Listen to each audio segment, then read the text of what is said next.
Rasulullah bertanya, siapa wanita yang paling bagus? Wanita yang paling bagus. Wanita yang paling bagus tuh kayak apa? Kalau bahasa kita, wanita yang paling cantik itu kayak gimana sih? Para sahabat Nabi bingung menjawab. Ada yang ngomong mungkin dalam hatinya berkata, mungkin sholatnya ya, mungkin puasanya, mungkin semuanya pakai mungkin. Pada bingung, pada noleh ke sana kemari, tidak bisa menjawab wanita yang paling mulia itu seperti apa.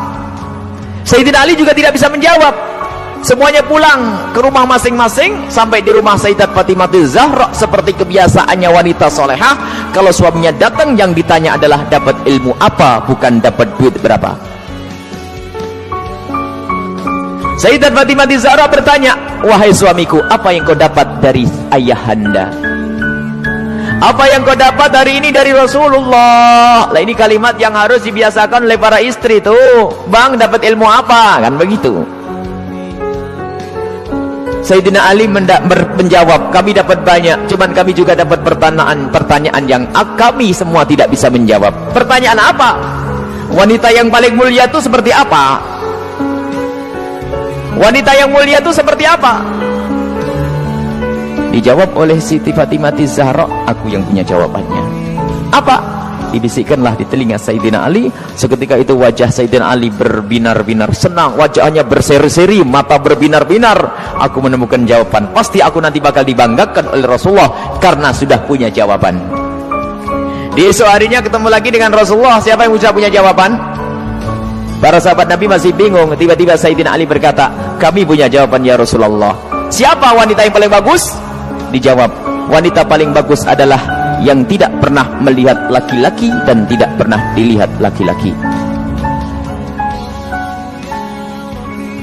Rasulullah paham siapa yang ngasih tahu. Siapa yang ngasih tahu? Sayyidina Ali malu. Yang ngasih tahu tentu orang yang paling dekat denganmu ya Rasulullah. Sayyidat Fatimah Zahra yang membisikkan bahwasanya wanita mulia adalah yang tidak pernah melihat laki-laki dan yang tidak pernah dilihat laki-laki. Maknanya apa? Bukan tidak melihat seperti ini, maknanya apa? Kalau dilihat laki-laki nggak senang. Dan kalau ada laki-laki tidak penasaran, siapa itu? Oh, hidungnya, oh, bukan itu rendah. Dan wanita mulia adalah di saat dilihat laki-laki itu merasa tidak nyaman, bukan malah goyang pinggulnya yang dientakannya. Ini wanita-wanita rendah, malu kalau dilihat. Kalau merasa ada laki-laki memperhatikan, merasa risih. Itu iman di dalam hatinya, itu kemuliaan, itu wanita mulia. Itu maksudnya, bukan lalu menutup, tak boleh dilihat, aku harus kamar saja. Bukan, keluar dengan cara yang wajar, dengan mahram, dengan kelombongan wanita, dan danannya tidak pamer, yang sederhana. Akan tapi lihat, di saat diperhatikan laki-laki merasa risih hatinya. Kalau semua yang ada di tempat ini merasa seperti itu, itulah pecinta Sayyidat Fatimah yang sesungguhnya. Sekarang rusak zaman, wanita keluar semuanya pengen pamer apa yang ia miliki. Sudah begitu ngaku, aku pengikut Rasulullah, aku sering hadir marhabanan maulid Nabi, ribuan manusia yang datang, aku insya Allah dapat syafaatnya Rasulullah. Tapi nggak nyambung dengan Sayyidat Fatimah Zahra. Jadi kita harus berusaha untuk menjadikan diri para wanita-wanita ini merasa tidak nyaman, tidak senang kalau tubuhnya diperhatikan oleh kaum pria.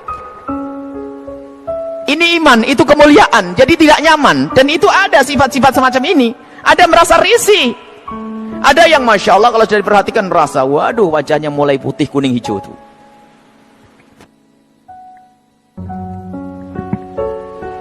Ada kalau sudah diperhatikan laki-laki berubah semuanya, mulai cara berjalannya, mulai cara ininya masya Allah, sampai cara ngomongnya di model-model. Pasti itu wanita yang tidak pernah kenal Sayyidat Fatimah Zahra. Dan ini maksudnya tidak melihat dan tidak dilihat itu adalah menjauhkan dari hatinya rasa senang pamer dan dananya.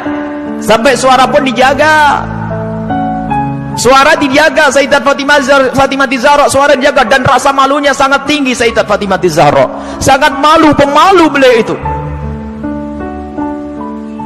Pernah suatu ketika berada di teras rumah, bukan di teras karena rumah jangan dianggap kayak rumah kita.